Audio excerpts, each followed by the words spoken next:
Coba bayangkan hal ini. Seseorang yang kau khianati dan kau tinggalkan di saat paling gelap dalam hidupnya, kini berdiri di hadapanmu. Ia tidak menghakimimu, tetapi malah bertanya, "Apakah engkau mengasihi aku?"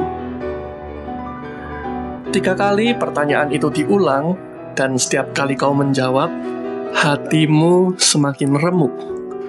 Karena engkau tahu, kamu bukan cuma pernah gagal, tetapi kamu juga belum cukup kuat untuk mencintai sebagaimana Ia telah mencintai dan selalu mencintai dirimu. Inilah kisah tentang Petrus. Bukan saya, tetapi Rasul Petrus, dan barangkali kisah kita semua.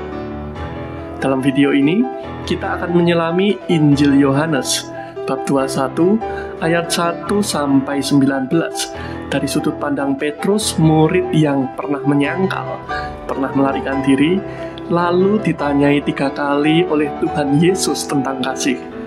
Sebuah pertanyaan yang bukan hanya tentang cinta, tetapi tentang luka, pengampunan, dan pemulihan.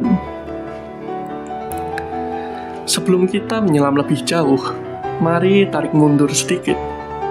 Ingat, kapan perjumpaan pertama Petrus dengan Yesus? Yaitu ketika Yesus berdiri di tepi danau, dan Petrus sedang menjala ikan.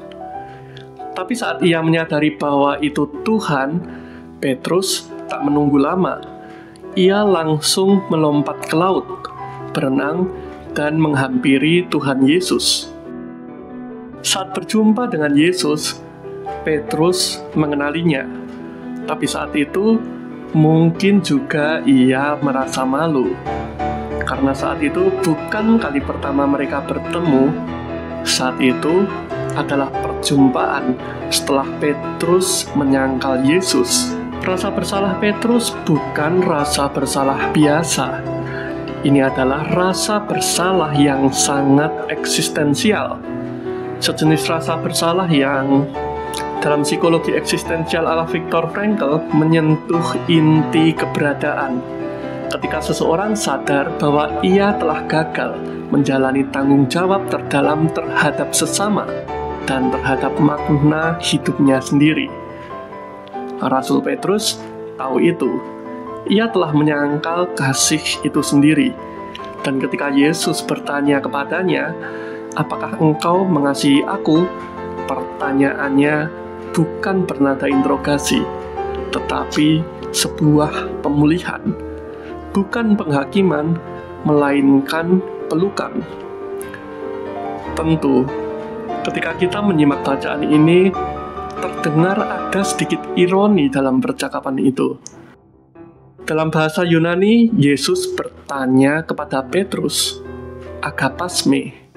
Namun Petrus menjawab, "Philose."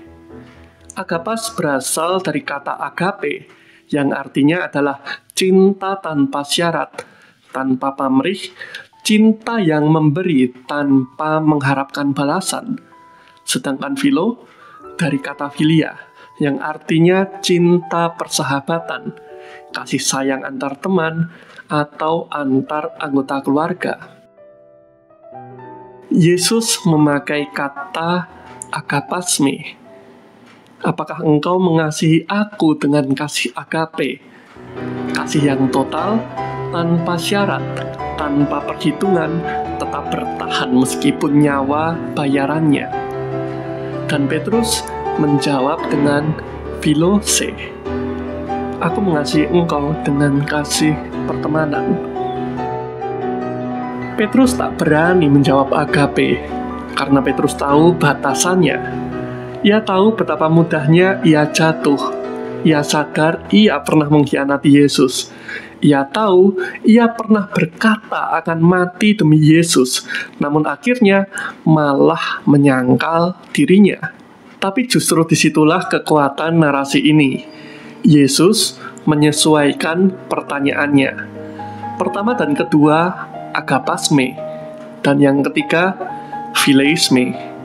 Seolah berkata, Jika engkau tak bisa memberi kasih yang sempurna, kasih-Mu yang retak pun tetap aku terima.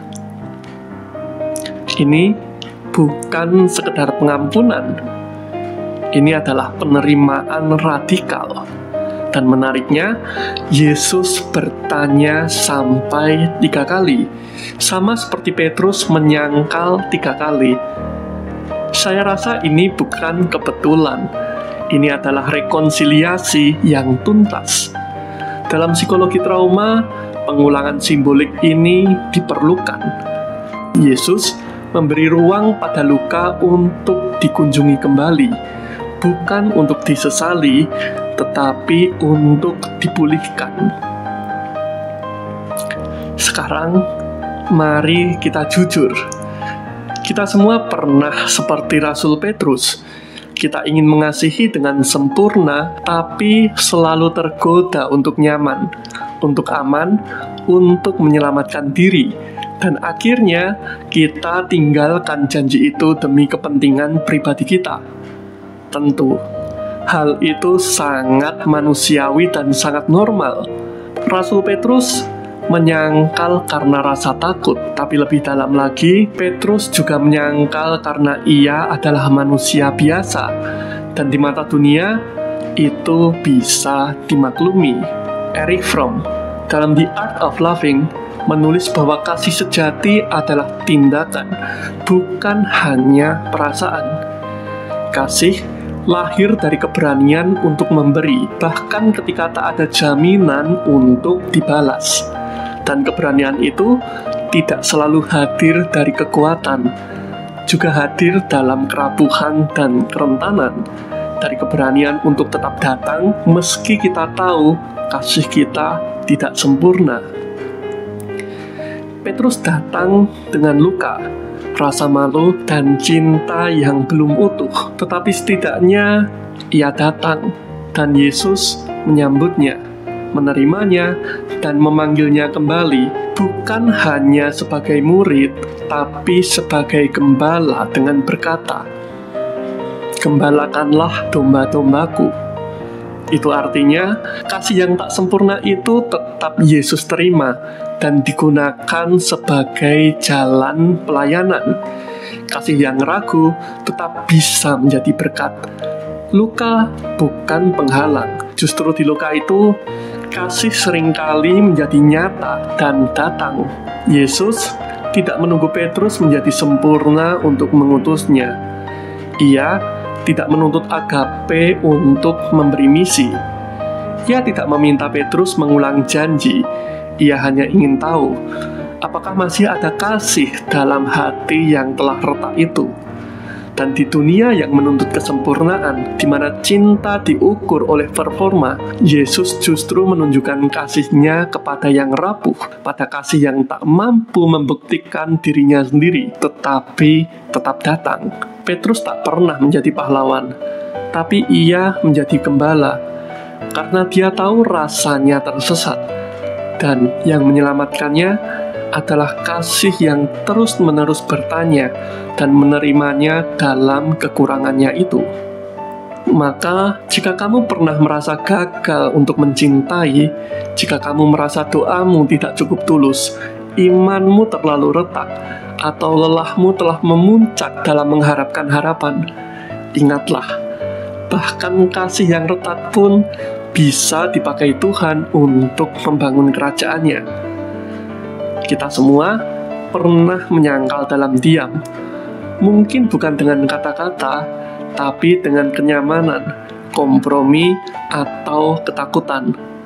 Tapi seperti Petrus, kita dipanggil bukan untuk malu, melainkan untuk kembali.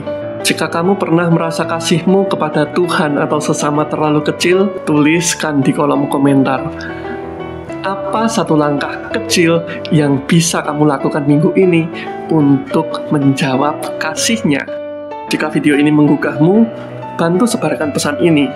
Klik like, subscribe, dan bagikan kepada satu orang yang mungkin butuh tahu bahwa Tuhan tidak menuntut kesempurnaan, melainkan hanya kejujuran.